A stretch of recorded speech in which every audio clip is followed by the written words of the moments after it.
Friends, कैसे हो आप सब लोग। उम्मीद करता हूँ सब लोग घर पे सुरक्षित होंगे, सेफ होंगे और बिल्कुल ठीक होंगे। स्वागत है हमारा यूट्यूब चैनल सिमरन साइंस वर्ल्ड में। आज तक हमने थायरॉक्सिन यानी कि थायराइड ग्रंथि के बारे में पढ़ा था। अब उसके आगे जानकारी प्राप्त करने के लिए आज हम पढ़ेंगे थायराइड ग्रंथि। थायराइड ग्रंथि के अंदर एक प्रकार का हार्मोन होता है थायरॉक्सिन हार्मोन। मैंने आपको कल इस पिछली वीडियो में इसके बारे में पूरी जानकारी दे दी थी। चलिए आज मैं बताऊंगा इसमें थायरॉक्सिन हार्मोन का क्या क्या काम होता है। थायरॉक्सिन हार्मोन इसे रोकने के लिए आयोडीन की आवश्यकता होती है। यानी कि अगर आपके बॉडी में अगर थायरॉक्सिन यानी कि थायराइड रोग हो जाता है, थायराइड की कमी से या थायराइड में रोग हो जाता है, तो उसके लिए क्या करना चाहिए। सर्वाधिक आयोडीन का आयोडीन ही लेना चाहिए। और आयोडीन कहाँ पाया जाता है ज्यादातर, वो भी मैं आपको बताऊंगा। वीडियो को अंत तक देखते रहिए। 100 ml आयोडीन लेना चाहिए। 100 ml का मतलब होता है 0.3 ग्राम आयोडीन आपके बॉडी में आ गया है। ठीक है, चलिए प्रतिदिन थायरॉक्सिन संश्लेषण के लिए 120 से 150 मिलीग्राम आयोडीन सेवन करना आवश्यक है। आपकी बॉडी को प्रतिदिन के हिसाब से 120 से लेकर के 150 मिलीग्राम के बीच में आयोडीन लेना बहुत ही जरूरी होता है। यदि ऐसा नहीं हो पाता है तो आपको इसके कई नुकसान हो सकते हैं। देखिए बताता हूं। आयोडीन की कमी से गलगंड रोग होता है और घेंगा रोग होता है। क्यों होता है, देखिए आयोडीन की कमी से थायराइड अपना आकार बढ़ा लेता है, जिससे गले में सूजन आ जाती है और इससे गलगंड रोग हो जाता है। इसे रोकने के लिए क्या करना चाहिए, हमें ज्यादातर आयोडीन खाना चाहिए। और आयोडीन कहाँ पाया जाता है इसके बारे में बताऊंगा। चलिए और जानकारी देता हूं।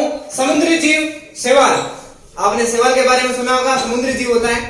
ठीक है, सामान्यतः शैवाल आपको नीले हरे रूप में आपको पानी की जगह पर दिख जाएगा। जो हरे रंग की परत होती है वही उसमें नीले हरे शैवाल पाए जाते हैं। वह सब समुद्री जीव होते हैं और हमारे यहाँ सामान्यतः पानी के अंदर पाए जाते हैं। ठीक है, और अब देखिए क्या होता है कि जो शैवाल है उसमें आयोडीन की मात्रा बहुत ही ज्यादा होती है। इस कारण समुद्र में पाए जाने वाले सभी जीव उनमें किसी प्रकार का घेंगा या गलगंड रोग नहीं होता है। इसकी खास वजह यही है। अब मैं बता देता हूं कि आयोडीन कहाँ होता है। आयोडीन आपके नमक के अंदर पाया जाता है। अगर आप दुकान से नमक खरीदते हैं तो उसके ऊपर आयोडीन का मार्क जरूर देखें। नमक की थैली उसकी बैक साइड में आपको पीछे लिखा होगा आयोडीन की मात्रा।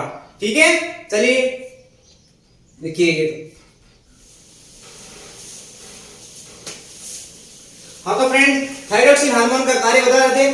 ठीक है, चलिए मैं इसके कार्य बता देता हूं। ये शारीरिक, मानसिक और जननी विकास करता है। हमारे शरीर के अंदर शारीरिक वृद्धि करता है, मानसिक वृद्धि भी आयोडीन करता है, जिससे थायरॉक्सिन हार्मोन का निर्माण होता है। और देखिए ये बीएमआर का नियंत्रण होता है। अब बीएमआर की थोड़ी जानकारी दे देता हूं। बीएमआर एक्चुअल में होता क्या है। बीएमआर हमारे शरीर में कोशिकाओं का ऊर्जा निर्माण दर, यानी कि हमारे शरीर के अंदर पाई जाने वाली कोशिका जो हमारे शरीर में ऊर्जा का निर्माण करती है। ठीक है, उसकी जो दर होती है उसको बीएमआर कहते हैं शॉर्टकट में।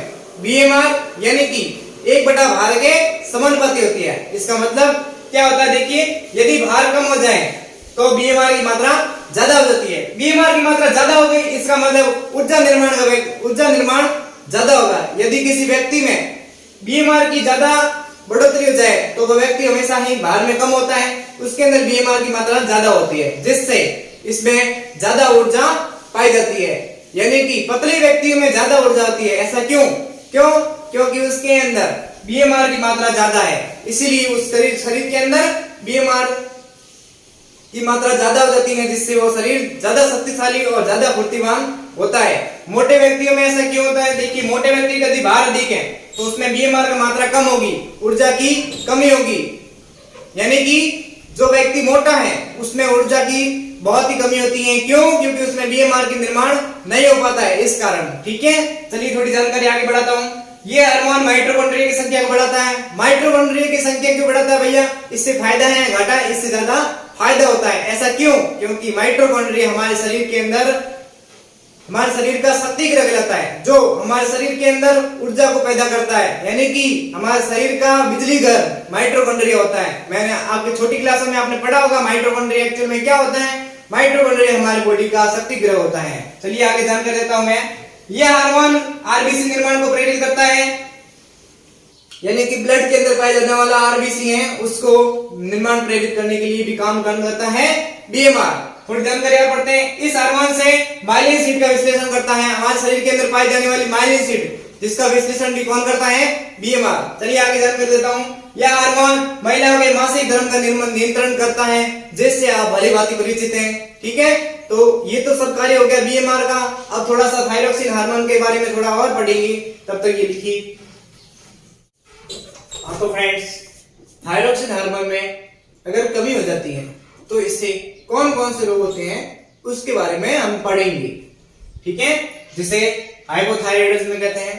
ये तो सामान्य नाम है, इसके आगे मैं बढ़ाऊंगा। यदि अधिकता भी हो जाती है तो भी उसे हाइपोथायराइडिज्म कहते हैं।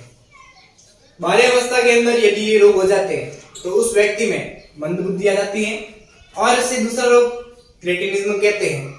मंदबुद्धि को ही क्रेटिनिज्म रोग कहते हैं। और एक का जड़ मानवता रोग होता है। ठीक है, बाल्यावस्था के अंदर। दूसरा, जननांग अल्प विकसित होंगे। यदि बाल्यावस्था के दौरान उस व्यक्ति में थायरॉक्सिन हार्मोन यानी कि थायराइड ग्रंथि के अंदर थायरॉक्सिन हार्मोन की कमी है तो उसमें उसके जननांग के अल्प विकसित होंगे। दूसरा, उस व्यक्ति में बोनापन आ जाएगा। तीसरा,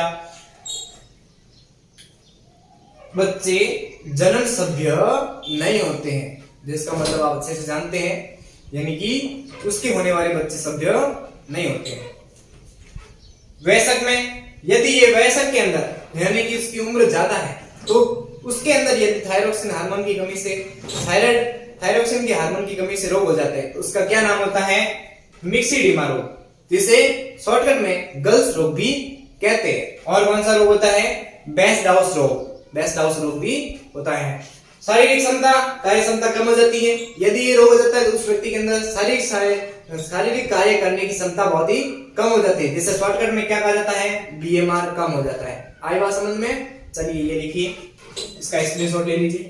थायरॉक्सिन हार्मोन की अधिकता हो जाए तो इससे कौन कौन से रोग होते हैं इसके बारे में बताऊंगा।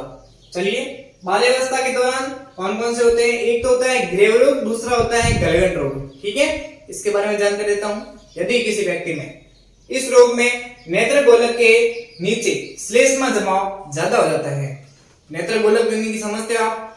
हमारे आंख के अंदर जिस पर ये नेत्र गोलक है, इस नेत्र गोलक की निचली परत में बहुत ज्यादा श्लेष्मा अधिक इकट्ठा हो जाता है, उसका जमा हो जाता है। तो क्या होता है? उसमें उस व्यक्ति के नेत्र गोलक बड़े हो जाते हैं, बड़े होकर के थोड़े से तिरछे आ जाते हैं। उस नेत्र गोलक के अंदर टेढ़ापन आ जाता है, जिससे वे व्यक्ति बहुत ही डरावने लगते हैं। उसकी दृष्टि तिरछी हो जाती है। ठीक है, ये क्या कारण है? थायरॉक्सिन हार्मोन की अधिकता से। ठीक है, चलिए, यदि किसी वयस्क अवस्था में यानी कि वयस्क व्यक्ति में यदि इसकी मात्रा ज्यादा हो जाती है तो क्या होता है? ब्लूमर रोग होता है। क्या रोग होता है? ब्लूमर। आपको एग्जाम में पूछ ले तो इसका ध्यान क्या रखना है? ब्लूमर रोग। ज्यादातर एग्जाम में गलगंड रोग के बारे में बताते हैं। और एक सवाल आता है कि व्यक्तियों की नजर तिरछी क्यों हो जाती है, तो इसका यही रीजन है। ठीक है, बड़े बड़े एग्जाम आरएएस आईएएस लेवल के एग्जाम होते हैं, उसके इंटरव्यू में भी पूछा जाता है। ऐसे सवाल बिल्कुल पूछे जाते हैं इंटरव्यू के दौरान, या छोटे छोटे सवाल एग्जाम में देने के लिए। ठीक है, तो आपको ध्यान रखना पड़ेगा। ठीक है, ग्रेव रोग या गलगंड रोग। यदि वयस्क अवस्था में ब्लूमर रोग हो जाता है तो क्या होता है? इससे ग्रंथि में जगह जगह गांठें हो जाती हैं। कैसे होती है बताता हूं मैं आपको। जैसे आपके थायराइड ग्रंथि कैसे होती है? एच आकार की होती है, मैंने आपको पहले बताया था। ये एच आकार है। आई बात समझ में? दोनों साइड में होती है, मैंने ये भी बताया था। अब बताता हूं इसमें जगह जगह गांठें कहां होती हैं। जगह जगह गांठें मतलब यहां पर ऐसे एच आकार के इस साइड में और इस साइड में गांठें हो जाती है। यदि ये गांठें बढ़ जाए, इससे गले में सूजन आ जाती है और गला मोटा हो जाता है और उस व्यक्ति में ब्लूमर रोग पाया जाता है। यदि ब्लूमर रोग की अधिक मात्रा हो जाए तो क्या करना चाहिए?